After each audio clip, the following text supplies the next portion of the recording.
Isang matagumpay na araw sa inyo, Miss Winako, at ganoon din sa inyong mga magigiliw na taga-subaybay. Sana ay masaya ang araw nyo habang binabasa ang aking sulat na ito. Itago nyo na lamang po ako sa pangalang Wilma. 40 years old na sa ngayon at kasalukuyang nakatira dito sa Makati. Bagamat abala ako sa aming negosyo ng aking asawa, ay hindi ko pa rin nakakalimutang makinig ng mga istorya sa inyong YouTube channel. Hanggang sa isang araw nga, ay nagpasya na rin akong i-share ang makulay, nakakatuwa, ngunit masalimuot na life and love story ko. Sana po ay magustuhan nyo.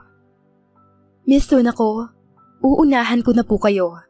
Palaban akong babae. Palaban, in a sense na hindi ako nagpapatalo, lalo na kung hawak ko ang katwiran at totoo. Madalas ay hindi ako nagpapatalo, lalo na kung alam ko naman na nasa lugar ako at wala akong ginawang kasalanan. At hindi rin ako yung tipo ng babae na mabilis masindak dahil lang sa banta ng kahit sino.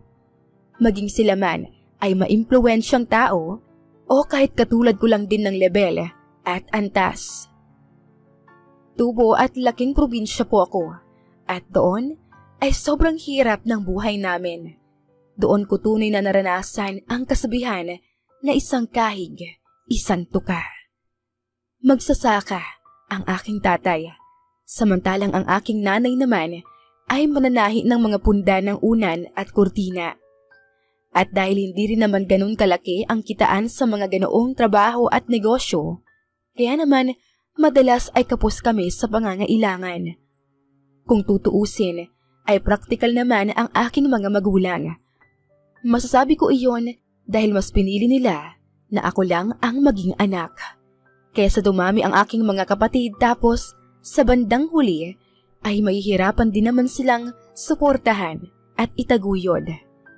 Gayunpaman, masaya kaming namumuhay kahit kaming tatlo lang palagi sa bahay. Minsan, isang kapitbahay namin na galing Maynila ang umuwi sa aming probinsya. Siya si Mika, ang best friend ko na nagkaroon ng maayos na trabaho dahil pinalad na makapagtapos sa pag-aaral. Sa Maynila na kasi siya nagtatrabaho, kaya naman minsan lang siyang umuwi sa probinsya namin. At kapag umuwi naman siya doon, ay ilang araw lang siyang namamalagi at tapos ay babalik na rin sa trabaho niya sa Maynila. Inalok ako ng trabaho ni Mika. Naghahanap daw kasi ng kasambahay ang amo niyang babae sa Maynila.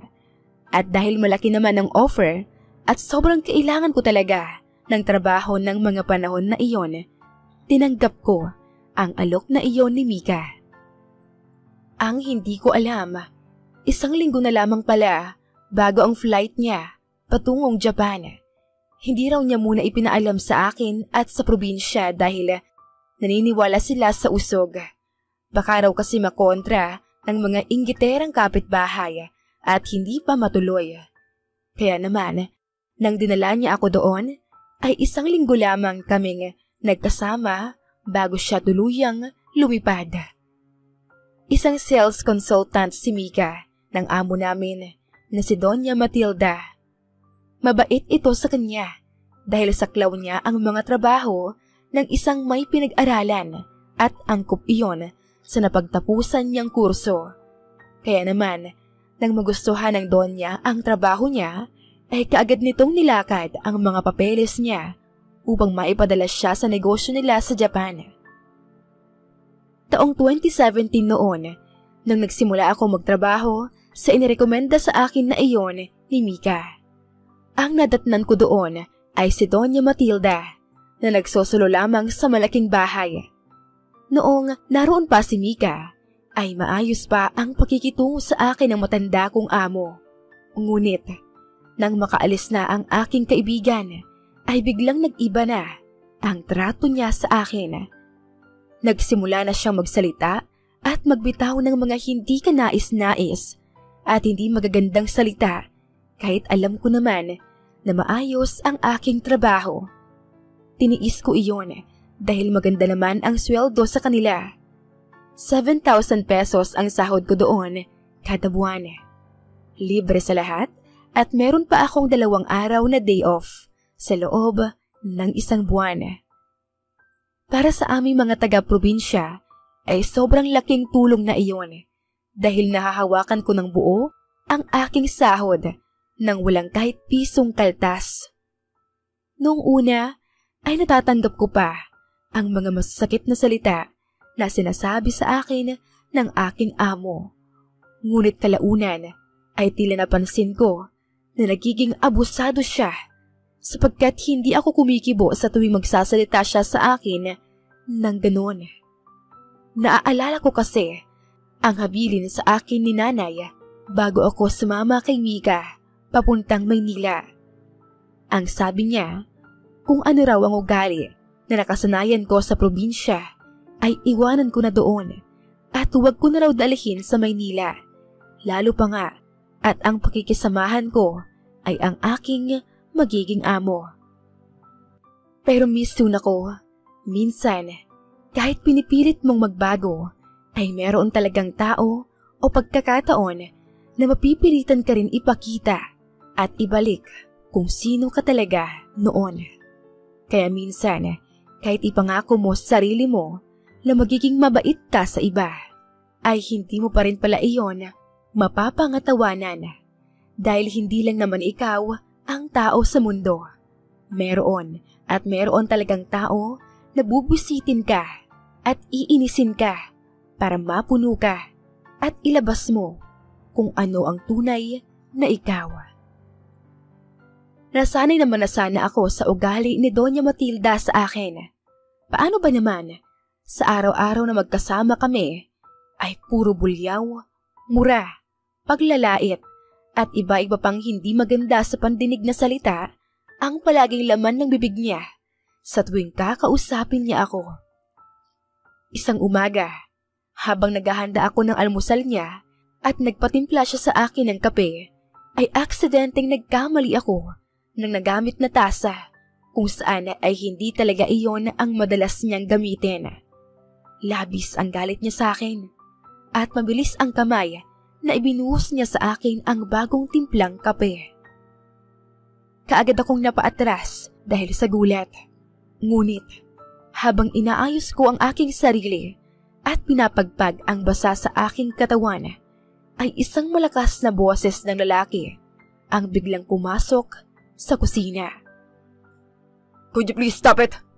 Hindi naman siguro tama na gawin mo yan sa isang kasambahay dahil lang tatanga-tanga siya at walang alam sa gawaing bahay. Ang pag-awat ng lalaki. Hindi ko siya kilala at noon ko lang siya nakita. Gwapo ito, pero kakaiba pumorma. Madungis din ang sapatos nito. Hindi ko alam kung matutuwa ako sa pagtatanggol ng lalaking ito o maiinis ako sa pang-iinsulto niya. Siguro, dahil sa inis, ay hindi ko napigilan ang sarili ko. Kung sino ka man, huwag kang nagkikisali sa usapan namin ni Doña Matilda. At isa pa, kitang-kita mo naman na ang kintab ng sahig at bagong map pa lang. Tapos, ipapasok mo yung madumi at pangit mong sapatos. At isa pa ulit, gusto ko lang sabihin sa'yo, hindi ako tanga at hindi ako engot. Medyo mataas na boses na wiga ko habang nakaturo pa sa muka ng lalaki. Nanlaki naman ang mata ni Doña Matilda. Wilma, huwag kang ganyan makipag-usap sa Senyorito Charles mo. Hindi mo ba siya kilala? Siya ang nag-iisa kong anak. At kung anong iuutos niya sa'yo, sundin mo. Nagkakaintindihan ba tayo? Galit na si Tanang matanda sa akin. Imbes na mahiya sa aking inasta, at tila mas lalo pang umiral ang pagiging taga-bundok ko. Sorry po ha. Hindi ko naman ho kasalanan kung hindi niyo kaagad pinakilala sa akin ang anak niyo. Saka, pagkasabi na rin ho sa kanya, magtanggal muna ng sapatos bago pumasok sa bahay. Ang linis-linis walang sahig kanina eh. Ang naiinis naman, nasagot ko. Aba, lintik ka walang galang ah. Kailan ka pa natutong sumagot sa akin ng ganyan? pagpapatuloy na tanong ni Donya sa akin sa galit pa ring boses. Ngayon lang ho, at kasalanan yan ng anak nyo. Walang modo, hindi mo ba alam kung anong katayuan mo dito sa pamamahay ko? Hindi ganyan ang dapat na inuugali ng isang kasambahay. Sigaw ni Donya sa akin matapos akong bigyan ng isang malakas na sampal. Kagad naman siyang inawat at hinawakan ni Sir Charles. Hoy babae, ipinapaalala ko lang sa'yo katulong at sampid ka lang dito. Kung ayaw mo ng patakaran ko, pues, ngayon din, makakalayas ka na. Ang buong tapang nasaad muli ni Donya Matilda. Sa lakas ng sampal niya ay napahawak ako sa aking pisngi bago umiiyak na nagtatakbo patungo sa banyo upang doon ilabas ang lahat ng sama ng loob at sakit. Narinig ko pa si Sir Charles na pilit pinapakalma ang kanyang ina.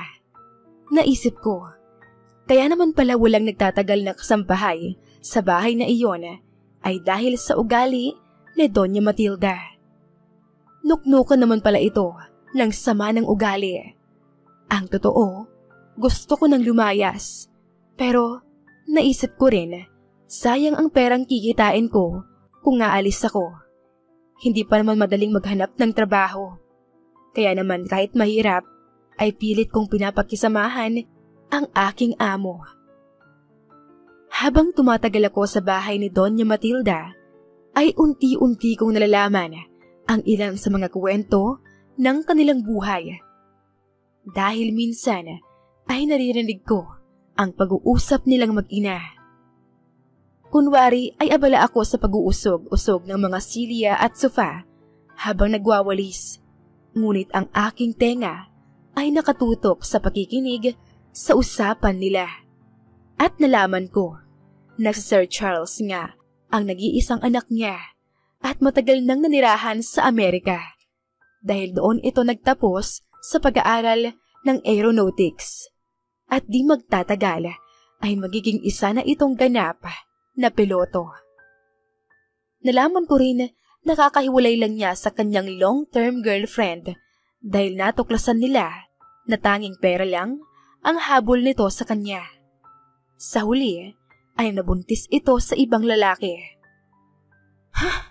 Ang sama naman kasi ng ugali niyo, kaya walang tumatagal sa inyo. Bulong ko sa aking sarili nang marinig ang usapan nilang iyon. 2 araw bago ang nakatakdang pagbabakasyon ni Donya Matilda, ay inutusan niya akong mag-vacuum ng carpet ng sahig sa sala. Kung magkakataon, ay iyon pa lamang ang 2 beses na gagawin ko iyon. Dahil nang una kong ginawa iyon, ay noong naroon pa si Mika. At siya pa ang nag-aalalay sa akin. Kaya naman, naging madali iyon para sa akin. Ngunit, ilang buwan na ang nakalipas matapos iyon at ngayon ay tila ba nakalimutan ko na kung paano gumamit ng naturang appliances dahil wala naman kami niyon doon sa probinsya. Ipinagtapat ko kay Donya Matilda na hindi talaga ako marunong gumamit noon. Sinabihan pa niya akong tanga at tagabundok. Ngunit sa huli ay pinaturuan niya ako kay Sir Charles. Habang tinuturuan ako ng amo kong lalaki, ay halos magdikit na kami dahil habang hawak ko ang handle ng vacuum ay nasa likuran ko siya at nakapatong naman ang kamay niya sa kamay ko. Sir, teka, yung kamay ko naipit, masakit eh. Sita ko sa kanya, sabay tulak ng bahagya. Muntik pa siyang ma-out of balance sa ginawa kong iyon. Ay, napalakas yata yung pagkakatulak ko. Sorry sir ang higpit kasi ng pagkakahawak mo sa kamay ko. Ang sakit eh. Isa pa, total alam mo naman palang gumamit niyan. Kung ano man yan, pwedeng ikaw na lang ang magtuloy. Magluluto pa kasi ako eh. Sabi ko sa takang-taka at gulat na amo kong lalaki. Sabay nagmamadali ko na siyang iniwan at nagtungo na ako sa kusina para maghanda ng iluluto sa tanghalian.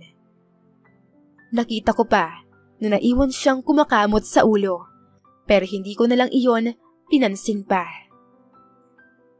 Anong ginagawa mo, iho? Bakit ikaw ang nag-vacuum ng carpet? This can't be real! Ang narinig kong bulalas ni Doña Matilda nang maabutan niya si Sir Charles na abala sa pagba-vacuum ng sahig. Ma, calm down, okay? Okay lang ako. Matatapos ko rin naman to. May ginagawa si Wilma. Nagluluto sa kusina. Hayaan na lang muna natin siya doon. Ang narinig ko namang sagot ni Sir Charles. Sa narinig na iyon ay napapangiti-ngiti ako habang pinapakiramdaman ang magiging tugon ng matanda na amo ko. Ngunit hindi ko ito narinig na sumagot. Maya-maya nga ay galit na pumasok siya sa kusina at doon ay tinalakan ako at sinermonan. Hoy! Ikaw babae ka! Bakit ang sermo ang pinag-vacuum mo doon sa sala? Hindi mo ba alam na trabaho mo iyon? Ang galit na bungad niya sa akin. Ay, sorry po. Hindi ko po alam na ginawa na pala niya yung trabaho ko eh. Ang sabi ko lang naman sa kanya, tatapusin ko lang muna yung niluluto ko bago ako mag-vacuum ng sahig. Ewan ko po kung bakit niya ginawa. Walang pakundangan na pagsisinungaling ko. Sa inis ng aking amo, ay nilapitan niya ako at hinawakan ang aking patilya.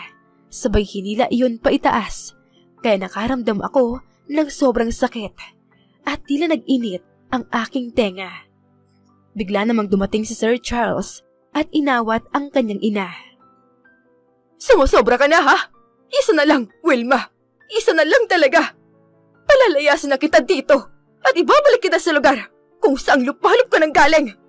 Pinapasakit mo ang ulo ko. Gigil na sigaw sa akin ng matanda. Ma naman kasi, let her do what she wants. Hayaan natin siya kung ano ang trabaho ang alam niya. Saway ni Sir Charles sa kanyang ina.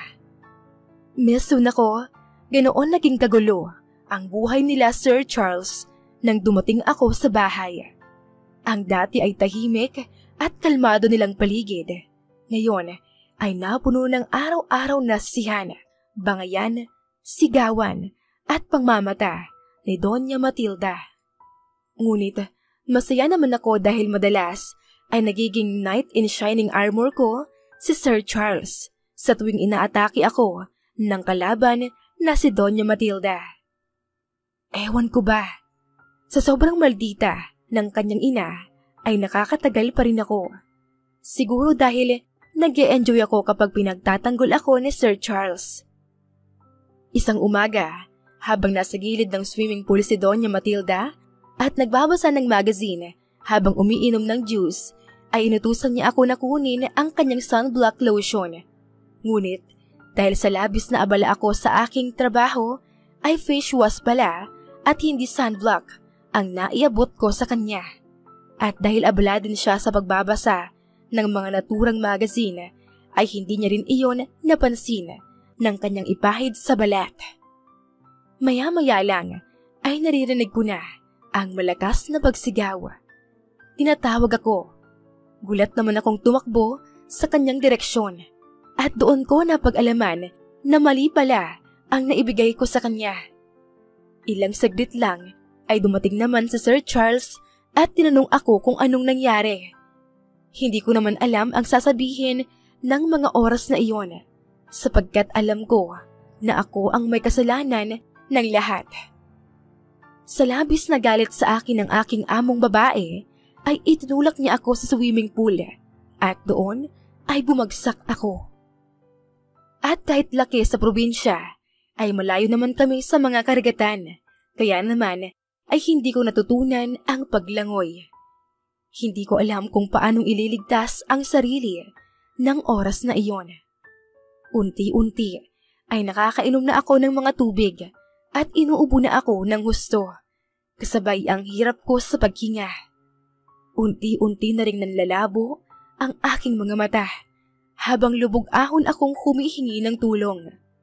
Ngunit Kahit nasa ganoon na akong sitwasyon, ay nakikita ko pa rin na labis ang pagkakataranta ni Sir Charles dahil hindi niya alam kung sino sa aming dalawa ang uunahin niyang asikasuhin. Ang huling naaalala ko ay nawalan na ako ng hininga at naramdaman ko na patuloy na akong lumulubog sa ilalim ng naturang swimming pool.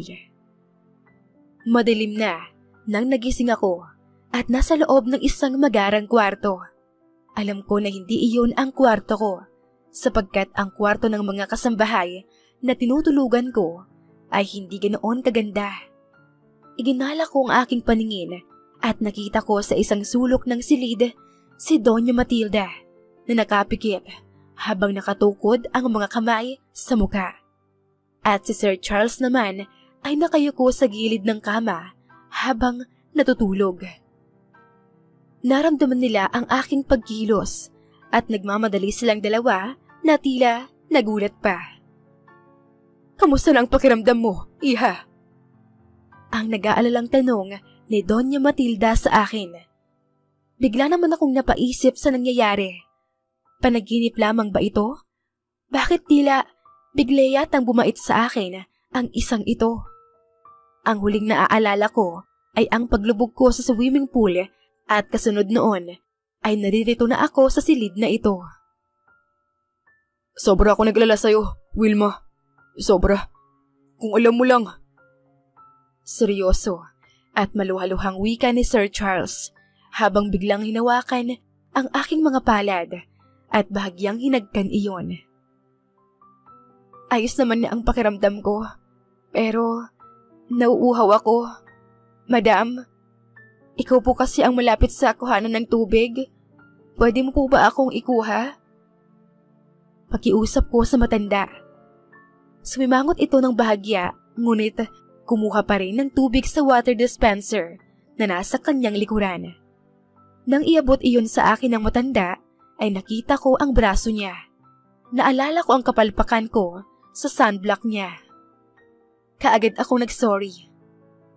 "Salamat po sa tubig. At sorry nga po pala sa nangyari. Masyado po kasi akong abala sa mga gawain kanina kaya hindi ko napansin na hindi sunblock ang naiabot ko sa inyo." Sinserong hinging paumanhin ko. "Wala iyon, Wilma. Kalimutan mo na yon. Ako nga ang dapat humingi ng sorry sa'yo dahil sa nagawa ko. Kasi kung may nangyaring hindi maganda sa'yo, baka habang buhay akong hindi mapatawad ng aking anak." Pagtatapat ni Doña Matilda sa akin. Po, ano pong ibig niyong sabihin? Hindi ko po kayo maintindihan." Ang nagtataka at nalilitong tanong ko. "Anak, ikaw na nga ang magpaliwanag sa kanya. Sige na, maiwanan ko muna kayong dalawa para naman makapag-usap kayo ng sarilinan." Sagot ni Doña Matilda at kaagad nang lumabas ng silid matapos isarado iyon. "Sir Charles, anong meron? Umamatay na po ba ako? Bakit parang kakaiba yata kayo ngayon ni si Doña Matilda? Teka, nasa langit na ba ako?" Nagbibirong wika ko nang makabangon sa kama na kinahihigaan. "Wilma, hey!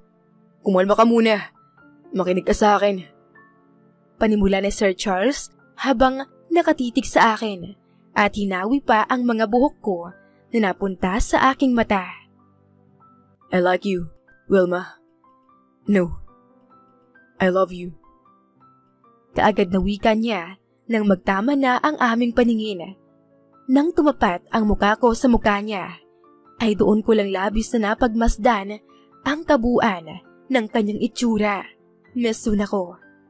Doon ko nakita ang kanyang pangahang muka. Magkakapal na mga kilay na tila halos nagkakasalubong na. Ang matangos at halos perpektong hugis ng kanyang ilong. At higit sa lahat, ang mabango at kaakit-akit na amoy ng kanyang hininga. "Sir Charles, nagpapatawa ka ba? Ang lakas talaga ng trip niyong dalawa ng nanay mo." Reaksyon ko sa kanyang sinabi at dali-dali na sanang tatayo, ngunit pinigilan niya ako. Teka lang, hindi pa ako tapos. Maupo ka dyan. Matigas na wika niya nang hawakan ako sa aking balikat upang hindi makatayo. Ano ba kasi to? Kung gino-joke niyo lang ako, edi okay. Panalo na kayo. May sasabihin ka pa ba? Kasi kung wala na. Miss Sunako, hindi ko na naituloy pa ang nais ko pa sanang sabihin ng mga oras na iyon dahil hinarangan na ni Sir Charles ang aking mga labi ng kanyang mga labi. Huli na nang mapagtanto ko na unti-unti na akong gumaganti sa mga halik na iyon. At dahil nga sa pangyayaring iyon, kaagad rin niya akong nabisto na meron na rin talaga akong pagtingin sa kanya mula pa noon. Oo, Miss Sunako. Hindi kailangan na matagal kayong magkakilala at matagal kayong nagsasama para lang mahalin at matutunan mong mahalin ang isang tao. Iyon ay para sa akin at base sa karanasan na nangyari sa amin ni Sir Charles. At ayon kay Sir Charles, kaya daw niya ako minahal ay nakita niya sa akin ang tunay na pagiging simple ng buhay. Walang mataas na inaasam, walang anumang nais, kundi ang matustusan ang araw-araw na pangangailangan. Walang ibang nais, kundi ang makatulong sa pamilya. At higit sa lahat, hindi materyosa gaya ng nauna niyang karelasyon. Dagdag pa niya na ako raw ang klase ng babae na kahit maiwan sa bahay ng ilang araw ay alam niya na doon pa rin niya ako uuwian. Ako raw ang uri ng babae na mapagkakatiwalaan. Nasabi rin niya sa akin na sa lahat daw ng mga babae na nakarelasyon niya ay nag-iisang ako lang ang nakapagpagawa sa kanya ng mag-vacuum ng sahig. Iyon ang kanilang tahanan, ngunit ni minsan ay hindi niya nagawang pahalagahan. Nangyari lang daw iyon simula nang dumating ako sa buhay ng kanilang ina. Tanga na akong tanga. Iyon ang sasabihin ko sa sarili ko kung tinanggihan ko pa ang alok na pag-ibig sa akin ni Sir Charles. At kahit nga siguro patuloy na hindi naging maayos ang trato sa akin ni Doña Matilda, ay tatanggapin ko pa rin ang pag-ibig niyang iyon. Dahil naniniwala ako na ang tunay na pag-ibig at pagmamahalan ay dumadaan talaga sa mga mabibigat na pagsubok. Ngunit kung dalawa kayong haharap sa mga hamon na iyon, ay sabay niyong maaabot ang tagumpay. Nauwi sa opisyal na relasyon ang unawaan namin na iyon ni Sir Charles, Miss Sunako. At matapos nga ang halos 7 buwan na relasyon namin na iyon, ay nagdesisyon na kaming magpakasal dahil 2 buwan na akong buntis sa magiging baby namin. Nakita at naramdaman ko naman ang todong suporta sa amin ni Doña Matilda, na ngayon ay Mama Matilda na ang tawag ko. Hindi ko ipinagkakaila na hanggang ngayon ay may pagkakataon na nagbabangyan pa rin kaming magbiyanan. Ngunit sa ngayon ay bahagi na lamang iyon ng aming biruan sa isa't isa. 2 taon matapos ang kasal namin ni Charles ay ipinasya na ni Mama Matilda na magstay sa Japan for good at samahan na doon ang best friend ko na si Mika sa pagmamanage ng kanilang business. Sa ngayon, Miss Sunako, ay masaya kaming nagsasama ni Charles, kapiling ng aming 4 na anak na 2 babae at 2 lalaki. Mayroon na rin kaming negosyong ramen food outlet at Japanese restaurant na personal naming mag-asawa na ino-operate at kami rin mismo ang nagsaserve sa mga customer. At ang aking nanay naman ay kasama na namin sa bahay at siya ang nakakasama rin ng aming mga anak sa tuwing naroon kami sa mga branches ng aming negosyo. Hanggang dito na lamang po ang aking istorya, Miss Sunako. Maraming salamat po sa pagbibigay ng oras upang mabasa niyo ang kwento ko. Lubos na gumagalang At nagpapasalamat, Wilma ng Makati. Sana po ay naibigan niyo ang ating kwento ngayong araw. Ako po si Miss Sunako. At hanggang sa susunod na kwento.